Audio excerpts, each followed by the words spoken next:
Yeah, don't laugh, fuckers, that's fine. And he goes, his voice is changing, Sarah. And I'm like, yeah. My brother's 12, by the way, and I just remind you that I was kind of upset by the way he brought this up. And he goes, do you think Taylor's had his wet dream yet? And I'm like, thanks, Sarah. And I'm like, I don't know. It's not like I have a chocolate advent calendar like waiting to count down. I'm not fucking waiting for that moment. He's like, yay! My brother goes, no, I'm serious. I don't feel like I can talk to my mom, or I guess my mom too, about this. And he goes, when do you think I'm gonna have mine? He's like, you've had one, right? And I'm like, no, not that I can recall. And he goes, well, why not? And I'm like, I guess I just haven't, I don't know. And he goes, well, do you know when I'll have mine? Like, how will I know? And I'm like, oh, believe me, you'll know. Everything will be wet, you'll just know. I mean, don't worry about it, buddy.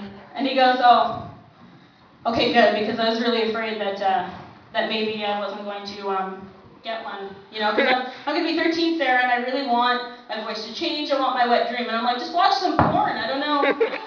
You might as well get that in right now. Like, I'm pretty sure, like, my boyfriend's got some in the back, Like, he's Indian, he's got some shitty Indian porn. And they get all excited, they have a flower on their navel. Boing! Done. I don't know. And then he comes up to me the other day, and he had school the next day, and he wanted to watch wrestling. And I'm like, cool, wrestling, I've never watched this before. The guy's pretty hot, right, ladies? No? Yeah? Look at it. She's like, yeah, that's one, so that's good. We can start a club. Get t-shirts. I don't know what it's called, WWE or something. And he goes, Sarah, do you think I could be a wrestler? And I said, yeah, I think you could do it, buddy. He goes, good, because I really want to be hung like them, too. And I'm like, why are we talking about this with me? It's the same thing with the whole wet dream conversation. I'm like, Matt, just go into your room. I'm never coming in there again. And he goes, no. He's like, you don't believe me. I've even got hair. I've got hair down there.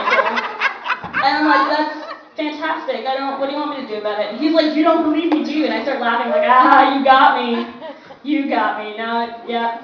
I don't believe you. And he goes, no, watch. And I was like, no. No. Tuck it back in there, Tiger. I don't know. He's not quite as packaged as probably most of the men in this place. I see your smiling face. You're pretty excited about it. He's 12. Gross. I'm kidding. All right, let's bring up the next comic tonight. Everybody give a round of applause for Scott.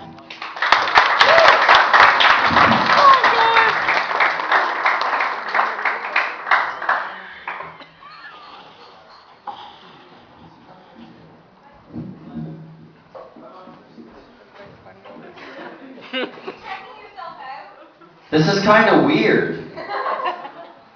Last time I was on stage in front of a full-length mirror, I was dragged off of it and told that if I tried to touch the girls again, I'd be removed from the premises.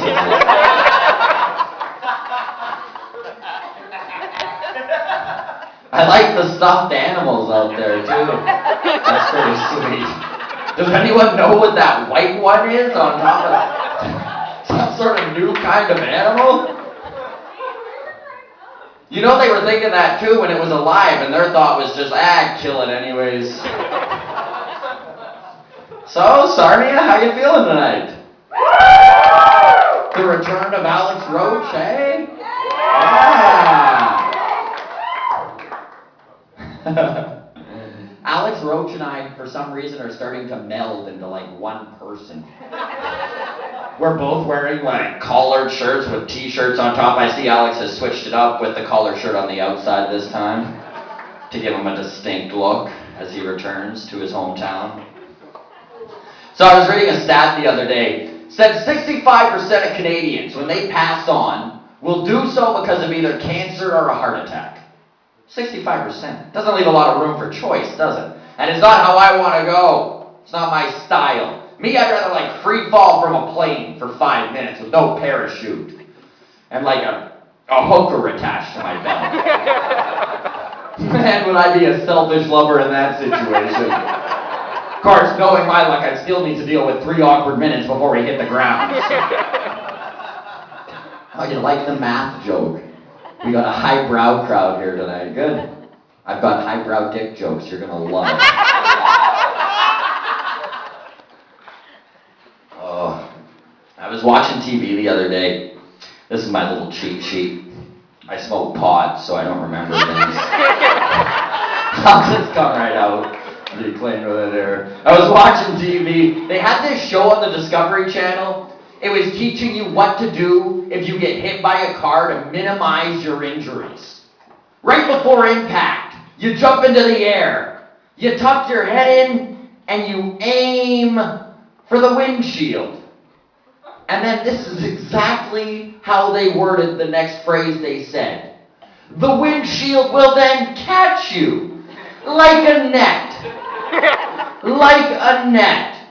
They're given step-by-step instructions on how to minimize your injuries when you get hit by a car. Not one of them, folks, was don't walk into oncoming traffic. From the time you're, 2? They're telling you look both ways twice before you cross the street. You become an adult and they start teaching you how to take a hit from a car. This is the equivalent of showing how to put your hand in the blender to do the least damage, you know. You want to make a fist and put it right in. The big bone should hit the blade.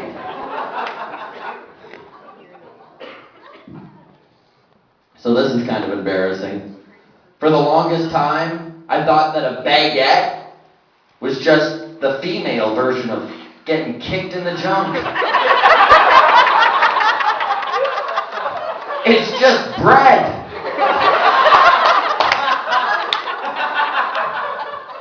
You see how I tied the visual aid in for you there? That's my getting kicked in the junk motion. That's right. You're welcome.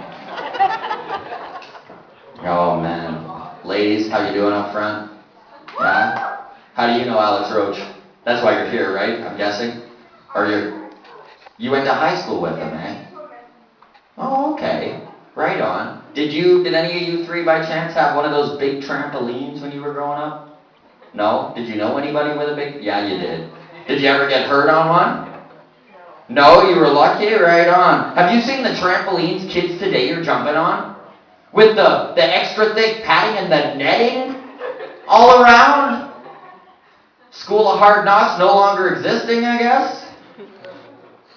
I'll tell you what, it wasn't a lack of padding or netting that was the root cause of any injury on the trampoline, right? And you'll all agree it was 3 little words. And these same 3 words came out of anyone's mouth to ever get injured on the trampoline. Double bounce me. Life lesson. Don't let your friend launch you 12 feet into the air with no rhyme or reason as to what direction you're going in.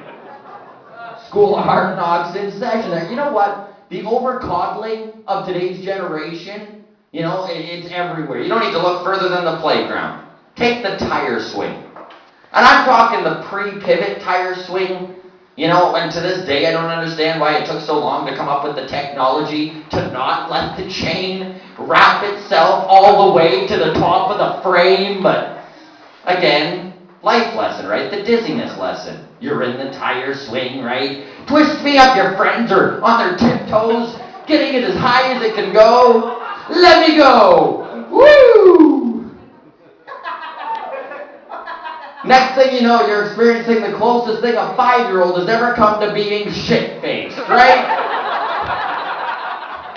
You're stumbling around. I'm gonna be okay.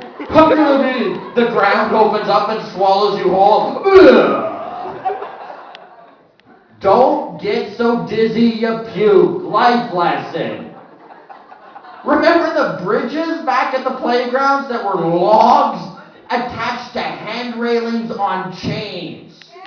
Yeah, kids would fall on through all the time.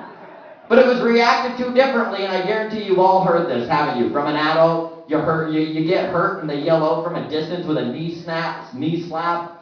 Walk it off, big guy! Walk it off! That's the end of that one.